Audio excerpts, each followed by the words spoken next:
Okay, so we're recording now, so just talk me through a little bit about how the crash happened. Well, we were approaching the intersection, and we noticed. I mean, it looked like a parade coming at us. There just a lot of bright lights. We were trying to figure out what would be happening on a Thursday afternoon. Didn't know if it was a funeral procession or what. We quickly realized that there was a car being pursued by a lot of police officers, and There's not a lot we could do. We were stopped on that bridge. We couldn't really go anywhere. we were stopped at the red light when we finally figured out what was happening, and I figured, okay, they're just gonna sort of blow right by us, and that'll be that.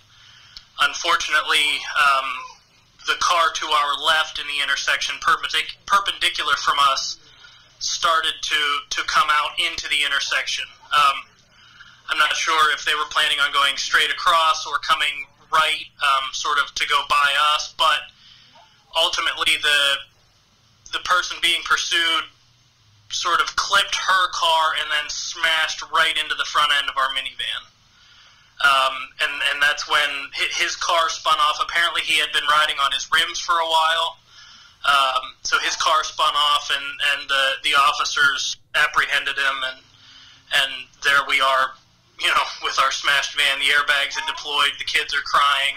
Our dog is in the back seat. Most of our belongings were with us because we were at home for the week. So, it was a tough moment. Yeah, I'm sure. And having your young children in the car, that must have been a very scary situation. What was going through your mind as soon as it happened? Yeah, it was terrifying. I mean, as soon as I saw the other car start to pull out at the intersection, I knew we were going to get hit, and it was the worst feeling. And then I saw them coming at us, and just the next second, the kids were crying, and it was just a terrible feeling. Immediately, almost, it was this awful sense of relief. It felt so good that I looked around and we were safe. It wasn't as bad as what it could have been. Yeah. But, you were relieved then, but at the same point, there's smoke and dust flying from the airbags. The kids are crying. You know that this guy, with the amount of officers chasing him, that this guy is not somebody you want out there. So I was telling him, please don't get out of the car. I was afraid, there's I don't know, a gunfight or something, and I said, please don't get out of the car. And I was already on my way out at that point. I mean, it was just rage and frustration and overwhelming relief. But I don't know what. Yeah, it was just shocking. It's the things you see in movies that you think would never happen, and all of a sudden we're in the middle of it. Right. And it's one thing to be in a car accident or a bad car accident, but it's another thing when it's someone that's being pursued for allegedly being a sexual assaulter. Talk to me a little bit about that. So we had no idea, what happened. We didn't know for a while, and I was sitting in my parents' came, and I was sitting in their car, and that's when I first heard about him. Well, we had never even heard the story before that. We didn't know that happened. We didn't know the girl was missing. We didn't know there was an Amber Alert. We didn't have any idea what was happening. We were, all we knew was the police cars were coming toward us. This guy crashed, and he was pulled away in handcuffs. We didn't know anything about the story beforehand. Yeah, but my 3-year-old daughter, who is really into superheroes right now, we told her that, we were superheroes that day. She caught a bad guy, and she was all, happy about that. But she kept, van was broken. Yeah, her car is broken. Yeah, talk to me a little bit about, your son is fairly young, but your daughter, how did you talk to her about the incident and the bad guy? Well, I think this is a good time we truly appreciate and are first and foremost grateful for the first responders and the time they took. It was obvious that it was a priority that, we were safe and okay. Our kids and obviously this was a big deal, so there were plenty of people around, making sure that we were all okay. And the parents paramedics, the firefighters, all of the police officers. I mean, there were stuffed animals coming out of places. Like they were pulling things out to try and comfort our daughter. She was asking for a lollipop, and somebody found her a lollipop. I mean, it was. Yeah. The first responders were fantastic, and yeah. So we tried to explain to our daughter, you know, that the van was broken, but we're okay, and yeah. You know, that was it. We were moving on. Good. Now, Can I have you pause for 1 second? I'm just going to switch angles a little bit. Okay, before just we get gonna. To the next question. Yes. This I'll let you know we're gonna make it all work for the TV magic. Yes. My husband does a bit of this work, so he knows. Oh, really? Yeah. You still adjusting? Yeah. Yes, he is. That's okay. Almost ready. That's so funny that they were, you know, that she got the lollipop and she had stuffed animals, and it really seems like they kind of went the extra mile to make sure that she was comforted. Yeah, she loved the attention, of course. Of course, yeah. yes. Yeah. So, talk to me a little bit about the damage to your car. Right. Well, thankfully it wasn't head on, because that would have been really bad for us, I think. But again, we're just grateful that we're okay. But ultimately, we couldn't drive the van away. I mean, the bumper was off, yeah. The engine was smashed. We got this van a year ago looking for something. We live on a pretty steep hill. We were looking for something all-wheel drive and safe that could fit all of us. And this really was the most disappointing part is losing the van. Honestly, I mean, we're grateful that we're okay, but trying to replace that's going to be tough. And it doesn't seem at this point that obviously we have liability coverage on the van. It was 10 years old. It was fairly high miles, so you know we were thinking that's what we needed as the state minimum.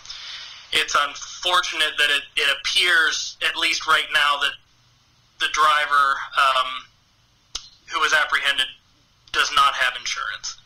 The state police have not confirmed that yet, but it's not looking good. They've told us not to get our hopes up. So ultimately, either fixing our car or getting a new car, the responsibility is on us to cover all of that. And I mean, we're without a car ultimately. I mean, we're a single income family, and yeah, at this point But thankfully, my father and my stepmother have loaned us their minivan to use in time being till we can get a car. They were right there to help us unpack our stuff and get it in their vehicle, and that's how we got home today.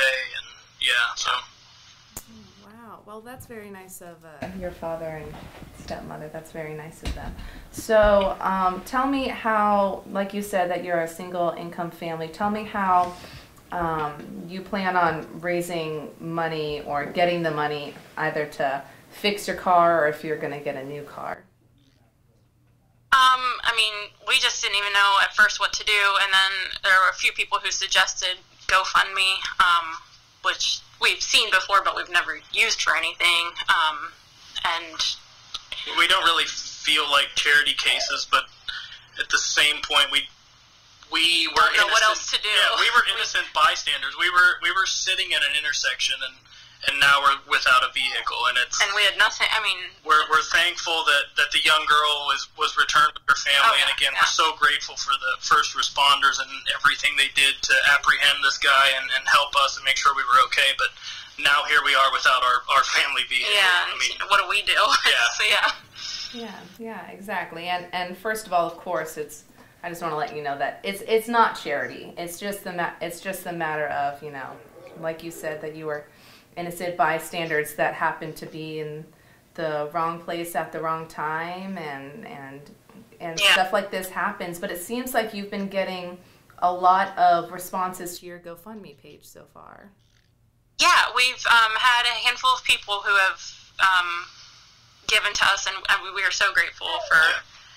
Very grateful.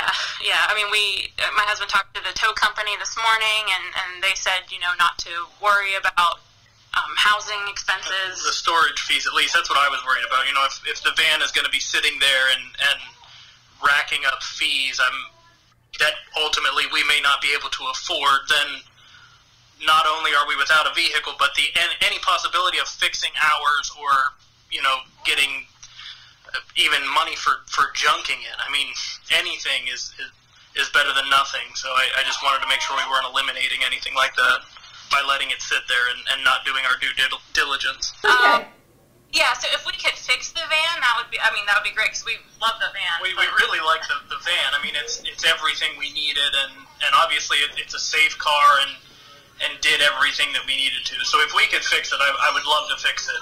But it's all going to be about, I think it may be, more than it's worth to fix it. We haven't heard numbers yet. I mean, I don't think anything I didn't touch on that you guys wanted to say something about? Yeah, I just never thought about people in this situation, anybody who gets caught up in this kind of stuff, what do they do? And now here we are. Yeah. Anything you want to add? No, again, we don't want to, we're not a charity case, and we're so grateful for all the first responders. I think there's one person to blame for what he did, and it's unfortunate that he chose to run. That's just stop. I don't. Yeah, but ultimately we're grateful for everything that's coming in, and we're grateful that everybody's safe. Yes, for sure. Great. Well, thank you so much for taking the time and for messaging with me while you were on the road. I really appreciate it, and I'm glad that you guys are safe and your children are safe and your dog is safe, and I hope that you guys get your car soon. Thank you. Yeah. All right. Well, thank you so much, guys, again. I appreciate it. Thank you. All right. Bye.